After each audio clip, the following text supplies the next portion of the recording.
Meanwhile, Goutam, not only Kolkata, আমি জানি তুমি ইন্ডিয়ার ভিতরে ইন্ডিয়ার বাইরে আলাদা আলাদা বেশ কিছু সিটি তুমি কভার করেছো ফটোগ্রাফি ট্রিপস না হলেও you ensure that you kind of There is at least some time হ্যাঁ spared for একটা that. কিছু অ্যালোকেট করা থাকে টাইম সেটা তুমি পেও so on those terms or on those lines like do you and don't mention Kolkata Whatever.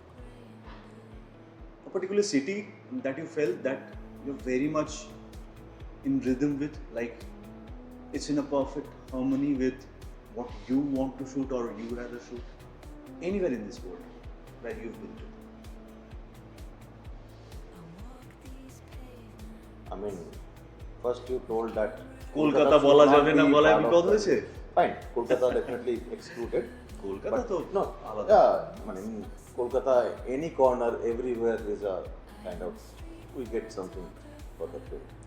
Same place, 1,000 million times we go, but it gives, just few minutes back. I agree.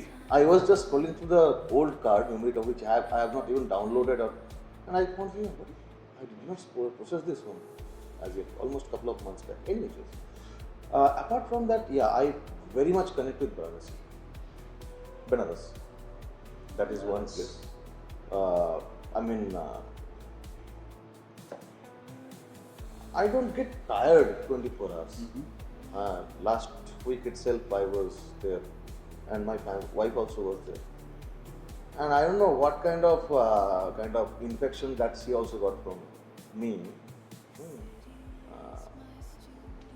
Having severe sciatica and other problems that doesn't allow her to walk, and she walked the ghats and the lanes by herself and took did street photography of herself, and every day at least 10 to 12 kilometers she walked with me, and tireless.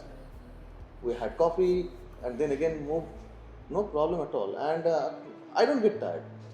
And frankly speaking, anywhere, if I am in my with my camera and having some, I'm in a good mood to, I think it doesn't tire me. And so why do you feel so? Like you must have introspected what you have just said. You must have also introspected. Banaras does this to me, and for a first, you have witnessed that your wife also got induced with that kind of energy. Why do you think Banaras has this within that is in complete harmony with your kind of photography? Benares is something that it encompasses everything. Expand that. It has that cultural diversity, religious or spiritual sides are also there. There is, let me take those names of the religions. There are Hindus as well. There are Muslims coexisting in Benares, and you can jolly well frame them very well. Second thing is that the activities, and if you had been to Benares, you'll find that there are people from across the geography, at least India. Forget about foreigners. Foreigners are everywhere in Benares. For example, there are ghats which are completely occupied by South Indians. Those are meant for them. Okay. So there are toli, it's called tola. So there are tolas. I mean, the mohallas are meant for Bengali tola. There are South Indian tola. So everywhere you will find a diverse kind of cultural influx in Benares. Believe you me, last week when I was there, the last day I was about to leave, morning I was with her, and suddenly at Tulsi Ghat, I stumbled upon a kind of a gang of ladies from Rajasthan, and I captured certain photographs of those ladies which I could have dreamt to capture in Rajasthan only in a very remote places. Which is So not, are you saying you get surprised every moment, every corner. So are you saying because Banaras combines, or rather is having a diverse cultural mix, and since your photography revolves more around people, so it gives you kind of a perfect space to explore your style. Absolutely. The emotions are there. I don't just try to shoot anything and everything. When there is emotional connect, when there is a story building out of that. So those things comes into my mind that I anticipate that things can happen here. These characters may form something. I can create some story out of these characters here. Something may happen. So that anticipation actually drives me that I should stay back over for some time and hold for some time and let them just be in their own space, or some character just moves in or something like that. So that's what. And apart from Benares, I very much connected with the old Delhi. Excellent place. I was in Dhaka 2019. After that, I could not go back. But I wish I could go back and spend substantial time in Bangladesh. Dhaka was something. For a moment, I'm still on that space where you just mentioned that, or rather, I culminated from what you've expressed, that tremendous, diverse cultural mix keeps you in harmony with that particular city. When I look at your photographs, I see that, because there is also post-processing in action, I see that you are trying to put human activities or the human shape or existence within your frame in a contrast with what kind of light or shade is available in your ambient setup. So I would rather expand this. So for example, even for that Ganga Sagar photograph that's hanging right now on the wall, that lady in red and the river waves coming in, even in that photograph, which is not kind of having too many elements within that frame, it's a great photograph. But even in that photograph, the post-processing is very much on the contrast side, high contrast side. And my question is, this is only an example of what could have avoided a contrast. I can rather go into another example where I've seen a man, and that man's shadow is playing a vital role in forming that composition. Although the composition is already good, but that man's shadow very much in contrast, and the red anyways, in whichever frame, whatever contrast value you are managing, red if used well or not used well, even then red is striking. We all know that. We know how red can play.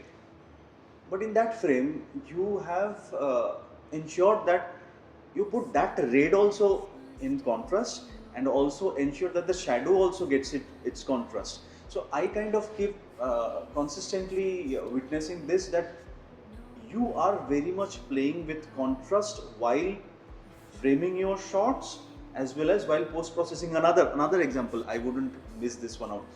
So you remember when we were doing Pashupatinath at Kathmandu? So I was also doing slow shutter, background sync with flash. You were also doing it. And that little girl, you remember, on the blue father's shoulder, blue and red, and the slow shutter wing lights that you've got, that could have also been fantastic without high contrast. But you ensured that you play around with contrast, and you published that photograph with high contrast. I simply love this photograph. You got what I couldn't get there at that moment. You got a perfect frame there. But when you published it, you ensured that it's on high contrast. Right. My question here is this something you consciously developed, this particular style, or it just happened and someday you started understanding that you possibly would go this way for a certain kind of photographs? So that there are two ways. There is one omni-decisional direction, and something is a selective decisional direction. So what is it? Or maybe a third one? I've never been into that kind of thought process. Or that the way you explained it, I'd never been into that conscious kind of thought process of processing my photographs. বাংলায় একটা কথা আছে, ছোট্ট টিপ হালকা lipstick menu sari, ছোটবেলায় advertisement ছিল। So my post processing on a photo is maximum 1 minute, frankly speaking, not beyond that. Because street photograph does not require any elements to be added or something like that deleted. It's just if there is an alignment issue or there is a small cropping is required, certain light adjustment, that's it, not beyond that. And the photograph that you took as example, like the Gangasagar one. The Gangasagar one, I took that photograph from different perspective. I was seeing that lady was just kneeling down, and I was kind of running towards that scene, and I was almost knee deep water that time. And once I was there, I took certain shots from the side view. Side view, it's okay. Then again, it struck me that the red sari was very much contrasting. Yeah, absolutely. And if you look at that photograph, the water is kind of muddy. It's not clean water, it's muddy. That mud has a texture. That mud creates the texture in the water. And then I found that let me try it out, a top shot from behind. Because I have certain more frames where this lady actually was having alta, I don't know what it's called in English.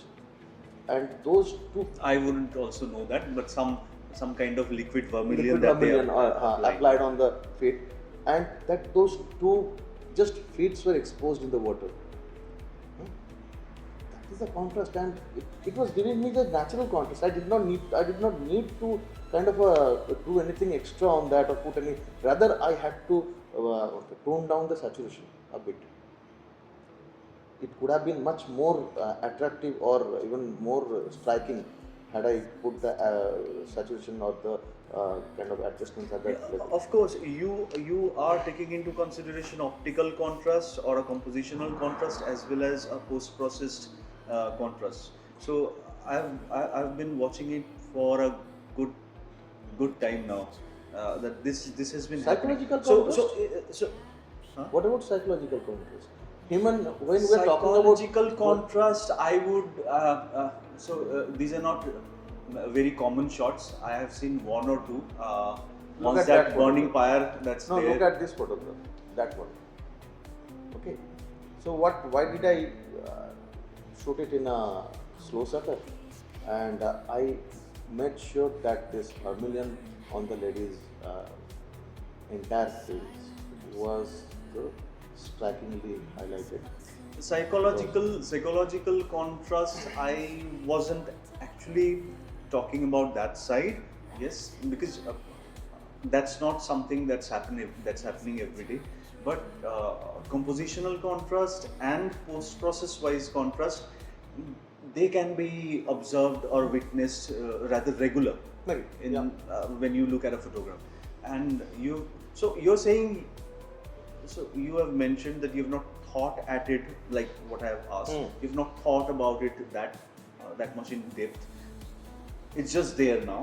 So I guess that this just happened over a period of time. This style kind of developed. You kind of started liking it, and then you kind of started adopting it every time you go out. So your brain is thinking on those terms, although you have never. Sometimes, not every time. Okay.